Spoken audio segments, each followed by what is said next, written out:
بسم اللہ الرحمن الرحیم۔ السلام علیکم ناظرین، انفارمیٹری دنیا کی ایک نئی ویڈیو میں خوش آمدید۔ کسی گاؤں میں جب ایک شخص فوت ہوا تو اسے غسل دینے والے عالم نے دیکھا کہ اس کا دائنا کندھا ایسے تھا جیسے کسی نورانی شکل والے بزرگ کا چہرہ۔ قبر میں اتارتے وقت بھی عالم نے محسوس کیا کہ اس کے دائنے کندھے میں سے روشنی پھوٹ رہی تھی۔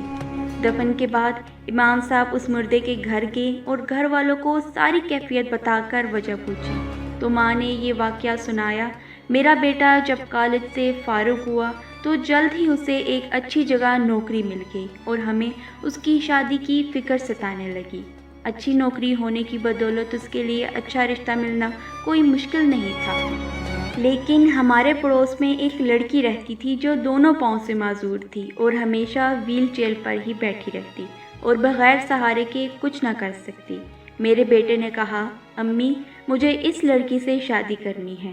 میں نے اور بہنوں نے بہت سمجھایا لیکن وہ نہ مانا، کیونکہ اس کے بقول خوبصورت لڑکیوں کو رشتے ہر جگہ سے مل جاتے ہیں لیکن اس معذور سے کوئی بھی شادی نہیں کرے گا۔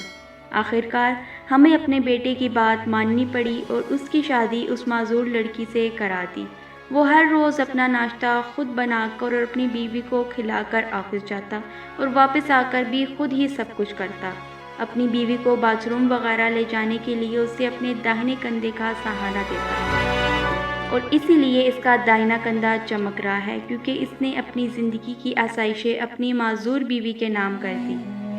اللہ پاک ہمیں معذوروں کا احترام کرنے اور ان کی ضروریات کو سمجھنے کی توفیق عطا فرمائے، آمین، جزاک اللہ خیر۔ دیہاتوں میں ایک کیڑا پایا جاتا ہے جسے گوبر کا کیڑا کہا جاتا ہے۔ اسے گائے بھینسوں کے گوبر کی بو بہت پسند ہوتی ہے۔ وہ صبح اٹھ کر گوبر کی تلاش میں نکل پڑتا ہے اور سارا دن جہاں سے گوبر ملے اس کا گولا بناتا رہتا ہے۔ شام تک اچھا خاصا گولا بن جاتا ہے، پھر اس گولے کو دھکا دیتے ہوئے اپنے بل تک لے جاتا ہے، لیکن بل پر پہنچ کر اسے احساس ہوتا ہے کہ گولا تو بہت بڑا ہے اور بل کا سوراخ چھوٹا۔ بہت کوششوں کے باوجود بھی گولا بل میں نہیں جا سکتا اور وہ اسے وہیں چھوڑ کر بل کے اندر چلا جاتا ہے۔ یہی حال ہے کچھ لوگوں کا کہ ساری زندگی حلال و حرام کی تمیز کیے بغیر دنیا کا مال و متاع جمع کرنے میں لگے رہتے ہیں، اور جب آخری وقت قریب آتا ہے تو پتہ چلتا ہے کہ یہ سب تو قبر میں ساتھ نہیں لے جا سکتے اور ہم اس زندگی بھر کی کمائی کو حسرت سے دیکھتے ہی رہ جاتے ہیں۔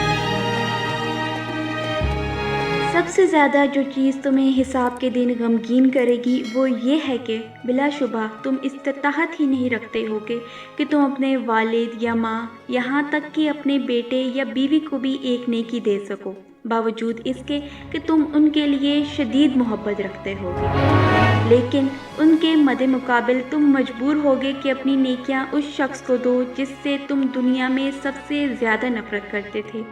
اس کی وجہ یہ ہوگی کہ دنیا میں تم نے اس کی غیبت کی ہوگی، یا اسے حقیر سمجھا ہوگا، یا اس کا مذاق اڑایا ہوگا، یا پھر اس پر کوئی ظلم کیا ہوگا، اور اسی لیے تو اس کا نام یوم تغابن یعنی ہار جیت کا دن ہے۔ ہم انسانوں کو ایسے ہر چھوٹی بڑی چیز پر غور کرنا چاہیے۔ کسی کا دل دکھانے سے پہلے 100 بار سوچنا چاہیے کہ اگر دنیا میں وہ کچھ نہ کر سکا تو وہ آخرت میں آپ کے ساتھ کیا کرے گا۔ اگر اس نے آخرت میں آپ کو معاف نہ کیا تو آپ کہاں جائیں گے؟ دنیا میں آپ نے اسے حقیر سمجھا، جبکہ دولت عزت سب دینے والی اللہ پاک کی ذات ہے، تو پھر آپ کون ہوتے تھے کسی کو حقیر سمجھنے والے؟ دنیا میں آپ نے اسے حقیر سمجھا تو آخرت کے دن آپ اس کے سامنے ہاتھ پھیلا کر کھڑے ہوں گے۔ کسی کے ساتھ ظلم و زیادتی کرنے سے پہلے انسان کو یہ سوچ لینا چاہیے کہ دنیا کی زندگی ہمیشہ کی زندگی نہیں ہے، اپنی آخرت کی زندگی کو سنوارنا ہے، اللہ تعالیٰ کے حکم پر چلنا ہے، اس کے بندوں پر رحم کرنا ہے، انصاف کے ساتھ چلنا ہے۔ دعاؤں میں یاد رکھیے گا۔ اللہ حافظ۔